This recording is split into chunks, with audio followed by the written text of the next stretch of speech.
started talking earlier about if you think that what brokerage you're with actually matters. And for a long time, I didn't really think it did, but now I'm getting a different opinion on that. Not every brokerage is for every agent. As of this recording, I am with Realty One Group Mountain Desert. I've been with them for a decade. I've never done anything for 10 years straight in my career in terms of what brokerage I'm with or anything like that. So that's the situation with this brokerage. And honestly, I've outgrown it. So Realty One Group is a flat rate company. Also, sometimes people call it a 100% company, which is a little misleading because you don't actually keep 100%. You have a flat rate that you pay the brokerage, and that flat rate is fully dependent on your purchase price. So with this brokerage, you have a $200 transaction fee no matter what. And then you have, basically you pay another $200 in increments that go up and up. So anything under $500,000, you only pay a total of $400. So that's why that's attractive, because you're not paying a percentage or a split or anything like that. And then with this brokerage, you also have a cap. So the most you're going to pay in is $12,000. And then obviously at a flat rate, it takes a long time and a lot of business to get to that $12,000. We've capped every year, at least every year since 2019. Here's what I want to say about brokerage fees. You have to hang your license somewhere, and the brokerage has to exist. They have to be profitable. If your brokerage isn't profitable, then they're not going to last, and you're going to be forced to switch brokerages anyway. Don't get hung up over comparing pennies, really. That's the way I see it. Now, that being said, there are other brokerages too that sometimes a percentage and you have absolutely no cap. And I don't think those make sense to me.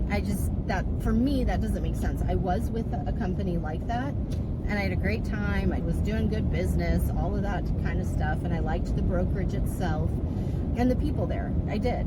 But in the end, financially, it doesn't make sense because ultimately there is no limit as to how much you're going to pay them. So for me, that brokerage model doesn't make sense. The interesting thing to me is that brokerage is one that has a more, from a branding perspective, has more of a foothold in the luxury home market.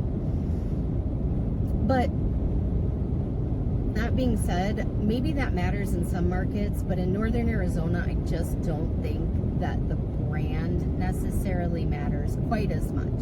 So I'm not saying it doesn't matter at all. I was talking to one of my clients and just asking her, what's your thoughts on if I did move companies? She goes, I don't even remember what company you're with. What company are you with? And I told her, and she goes, how many agents do you have? And I told her, and she's, wow, that many, because I think right now we have 84 or 87, something like that, in the Flagstaff market. And she's, yeah, I vaguely remember the sign. She said, I don't care what brokerage you're with. I don't even pay attention. She said, when people ask me for a recommendation for a realtor, I say Jacki Tait. And if you tell me that you're going to leave your current company, you're my realtor no matter where you go. And so I don't care. So I really do think that the brand, the actual brokerage that you're hanging your license with, matters more to you as an agent than it does to anybody in the general public.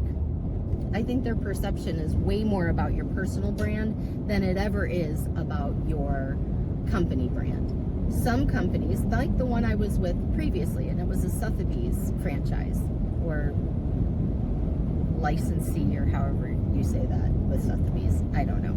All I know is I had to pay a royalty fee of 6% with every closing. So that's not that fun. You have to pay a royalty, which is very common with some of the brand names like Sotheby's and Coldwell Banker, I think Remax, but don't quote me on that. But some of these bigger brands, if you're enveloped in their system, then the brokerage owner or the franchisee owner has to pay a royalty to have that brand name. When I was with Russ Lyon Sotheby's International Realty, that's a mouthful, and so is Realty One Group Mountain Desert. When I was with Russ Lyon, whatever my split was, it was a little misleading because I'm paying my split to Russ Lyon, but I'm paying my 6% franchise fee to Sotheby's.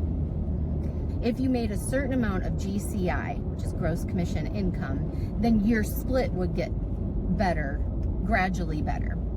Because I know that my GCI is more than that top level threshold that they have, if I were to go back to Russ Lyons Sotheby's International Realty, I know I would be at that 95-5 split. There's no cap to that, so you're always at the 95-5. And you always have that 6% franchise fee. So really it's 89-11. And to me, that doesn't make sense. I was with that brand. It was great, but it wasn't great enough for me to make a difference. In fact, I remember I was very worried that my luxury clients would not want to follow me, because I really was worried. Like Russ Lyons, Sotheby's International Realty, they do a very good job of marketing to that luxury market. So I really thought, ooh, I don't know if my luxury buyers and sellers are going to follow me.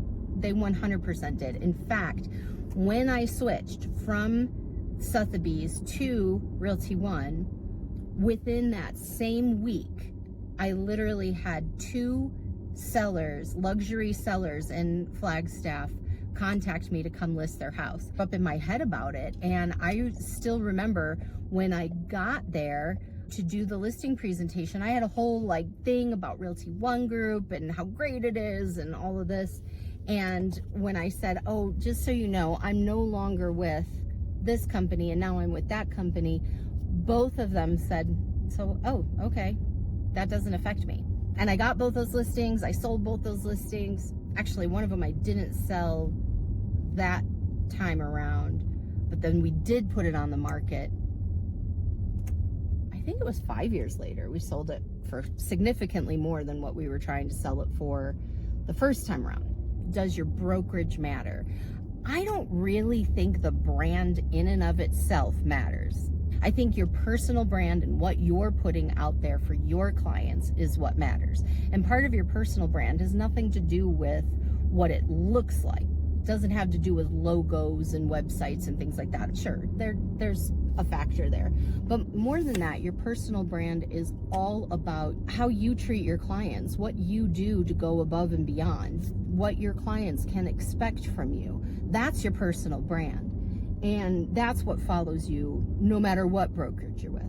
So anyway, I'm pulling up to the house that we're going to go do our walkthrough at. So stay tuned, because I'm going to do another video about the differences in brokerages and what my thought process is behind this. But for now, I just wanted to throw it out there. Does it matter? Do you think it matters? That's what I'm a little curious about. And what I would really love to know, leave a comment below. Why are you with your particular brokerage? How did you come to choose that brokerage? That's what I would really love to know right now. And I will say that, yes, I have my name out. As my husband said, he goes, oh, you put your name out in the transfer portal. And I'm like, yeah, that's pretty accurate. I will say that right now. My name's in the transfer portal. Does it mean I'm transferring? Not necessarily, but I'm exploring options. So that's why I really want to know, why are you with your brokerage? Okay, that's all for now. Let's go do our walkthrough.